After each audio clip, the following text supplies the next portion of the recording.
Hello friends, इस video में हम लोग एप्लीकेशन ऑफ डेरिवेटिव का रिवीजन करने वाले हैं।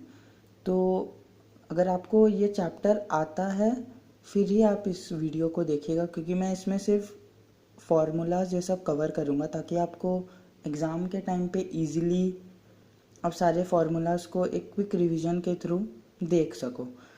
तो एओडी के बेसिकली 5 पार्ट्स होते हैं। तो पहला पार्ट है टेंजेंट नॉर्मल, दूसरा पार्ट है मोनोटोनिसिटी, तीसरा पार्ट है मैक्सिमा मिनिमा, चौथा पार्ट है डेरिवेटिव एज रेट मेजर और पांचवा पार्ट है एरर एंड अप्रॉक्सीमेशन। तो पहला पार्ट हम लोग टेंजेंट नॉर्मल को देख रहे हैं। तो टेंजेंट ऑफ नॉर्मल में पहले हम लोग स्लोप ऑफ टेंजेंट देख रहे हैं। तो slope of tangent d y by d x होता है। D y by d x मतलब differentiation of y with respect to x. फिर नॉर्मल का स्लोप इसके परपेंडिकुलर होता है। टेंजेंट और नॉर्मल का स्लोप एक दूसरे के परपेंडिकुलर होता है, ये एक पॉइंट है। फिर अगर स्लोप ऑफ एक्स एक्सिस दिया है तो उसका स्लोप ज़ीरो होता है। Slope of y axis defined नहीं होता है। अगर tangent parallel to x axis है, ये जो है वो पैरेलल टू एक्स एक्सिस है, तो अगर कोई टेंजेंट एक्स एक्सिस के पैरेलल हो तो उसका स्लोप ज़ीरो होता है।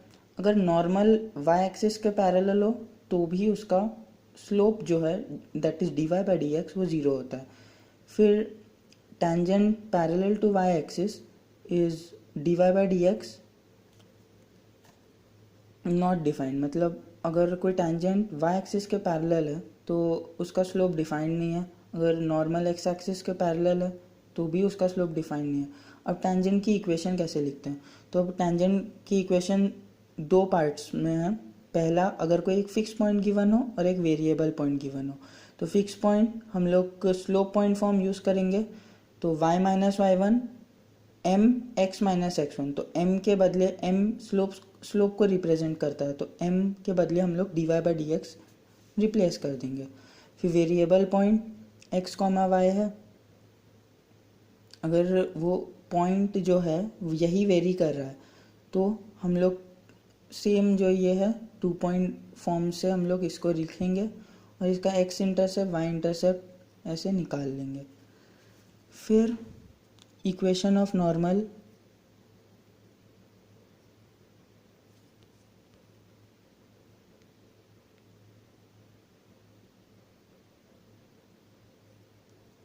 Equation of normal just reciprocal होता है इक्वेशन ऑफ टेंजेंट के। अब हम लोग को पता है नॉर्मल का slope minus d x by d y होता है, तो बस जैसे हम लोग ने टेंजेंट का इक्वेशन लिखा वैसे ही नॉर्मल का भी इक्वेशन लिखेंगे। बस यहाँ पर d y by d x है, यहाँ पर minus d x by d y, same for variable form and for fix point. अब फिर उसके बाद हम लोग देख रहे हैं, अगर कोई इक्वेशन गिवन हो टेंजेंट और नॉर्मल की इन पैरामेट्रिक फॉर्म, तो y equals to f t है और x equals to g t है। इसमें t एक पैरामीटर है, तो d y by d x निकाल लो और फिर f dash t g dash t कर दो, तो इससे निकल जाएगा। F dash t g dash t मतलब डिफ्रेंशिएशन कर दो। फिर सेम इक्वेशन ऑफ टेंजेंट वैसे ही 2 पॉइंट फॉर्म से लिखा y minus y one d y by d x x minus x one. Equation of normal लिखा y माइनस वाई वन और minus g dash t upon f dash t. यहाँ से हम लोग को स्लोप मिला, ये d y by d x क्या है, f dash t g dash t. तो नॉर्मल का slope minus one by d y by d x होता है, तो इसलिए माइनस जी डैश टी और एफ डैश टी हुआ। फिर अगर आपको किसी क्वेश्चन में लिख दिया टेंजेंट इज इक्वली इंक्लाइन, तो इससे हम लोग को ये समझना चाहिए कि इसका जो स्लोप है वो या तो पॉजिटिव वन हो या नेगेटिव वन हो, और मतलब 45 डिग्री पे इंक्लाइंड हो। फिर टेंजेंट अगर पैरेलल है a x plus b y plus c, तो इसका slope minus a by b होता है। आप इसको डिफ्रेंशिएट कर दो तो आपको slope minus a by b मिल जाएगा। फिर उसके बाद हम लोग कॉमन टेंजेंट को कवर करेंगे। तो कॉमन टेंजेंट, अब इसके भी दो केस होते हैं, एक डिफरेंट पॉइंट पे और एक कॉमन पॉइंट पे। अब यहाँ पर आप देखिए एक कर्व इधर है और एक कर्व नीचे है, तो इससे हम लोग ने एक टेंजेंट पास कराया, तो ये 2 पॉइंट अलग अलग पॉइंट पे इंटरसेक्ट हुआ। तो अब अगर ऐसा क्वेश्चन दे दिया कि हम लोग को इसका कॉमन टेंजेंट का इक्वेशन चाहिए, तो फिर उसके बाद हम लोग ने फिर से स्लोप पॉइंट फॉर्म लगाया, इस कर्व का स्लोप निकाला और फिर दूसरा स्लोप पॉइंट फॉर्म लगाया, दूसरे कर्व का इक्वेशन लिखा, और फिर उसके बाद ये दोनों सेम लाइन से पास कर रही है तो इन दोनों के रेशियो को हम लोग इक्वेट कर देंगे। अब दूसरा जो है कॉमन पॉइंट है, तो common point g dash x equals to f dash x. अब ये कॉमन पॉइंट है तो दोनों का स्लोप तो सेम होगा, तो स्लोप सेम होगा तो इसलिए g dash x equals to f dash x. Slope same मतलब दोनों का डेरिवेटिव सेम हुआ। फिर उसके बाद हम लोग इसका भी वापस 2 पॉइंट फॉर्म लगाया और फिर आ गया एफ डैश एक्स और जी डैश एक्स। अब यहाँ पर दोनों का तो स्लोप सेम है तो बस 2 पॉइंट फॉर्म लगाया y minus y one m x minus x one और इसको x1 कॉमा वाई वन से पास करा दिया। अब कभी कभी पूछ देता है एंगल बिटवीन कर्व निकालो, तो अब एंगल बिटवीन कर्व का 2 स्टेप होता है। पहले स्टेप में अगर आपको कोई दो कर्व गिवन है एफ एक्स और जी एक्स, उन दोनों को इक्वेट करो और पॉइंट ऑफ इंटरसेक्शन निकालो।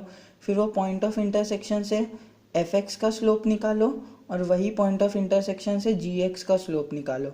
और फिर उसके बाद हम लोग को ये फेमस फार्मूला पता ही है, tan theta is m2 minus m1 upon 1 plus m1 into m2। तो बस यही निकाल दो, ये फार्मूला लगा दो। m1 सपोज इसका स्लोप है, m2 सपोज इसका स्लोप है, तो इधर से हम लोग ने एंगल बिटवीन कर्व निकाल लिया। अब फिर उसके बाद अगर एंगल बिटवीन 2 कर्व 90 डिग्री है तो हम लोग को वो फालतू का इक्वेट करने की ज़रूरत नहीं है दोनों कर्व्स को। सीधा हम लोग को ये प्रॉपर्टी पता है, अगर कोई 2 कर्व परपेंडिकुलर है तो उन दोनों का स्लोप -1 होता है, तो ये हम लोग यूज़ करेंगे। अब फिर उसका क्वेश्चन कभी कभी सब टेंजेंट और सब नॉर्मल का भी पूछ लिया जाता है। तो सब टेंजेंट और सब नॉर्मल एक्चुअली होता क्या है, तो ये एक कर्व है, इस पर मैंने एक टेंजेंट ड्रॉ किया। अब इस टेंजेंट का जो प्रोजेक्शन है एक्स एक्सिस पे, उसको हम लोग सब टेंजेंट बोलते हैं। और इधर से मैंने नॉर्मल पास करा है। नॉर्मल का प्रोजेक्शन एक्स एक्सिस पे वो होता है सब नॉर्मल। नॉर्मल का प्रोजेक्शन एक्स एक्सिस पे वो होता है सब नॉर्मल और टेंजेंट का प्रोजेक्शन एक्स एक्सिस पे वो होता है सब टेंजेंट। अब आप एक बार ये फॉर्मूला देख लीजिए आगे, मतलब क्वेश्चंस डायरेक्ट फार्मूला बेस्ड भी कभी कभी पूछ लिए जाते हैं। तो टेंजेंट का फार्मूला भी दिया है, नॉर्मल का फार्मूला दिया है और सब टेंजेंट और सब नॉर्मल का फार्मूला दिया है। ये सब टेंजेंट और सब नॉर्मल का जो फार्मूला है वो आपको डिफरेंशियल इक्वेशन में भी इसके क्वेश्चंस आते हैं, तो आप ये याद ही कर लो तो बेटर है। तो इस वीडियो में हम लोग टेंजेंट्स को कवर कर लिए, टेंजेंट्स को क्विकली रिवाइज कर लिए विदिन 8 मिनट्स। तो नेक्स्ट वीडियो में हम लोग मोनोटोनिसिटी, मैक्सिमा, मिनिमा ये सब कवर करेंगे। Thank you.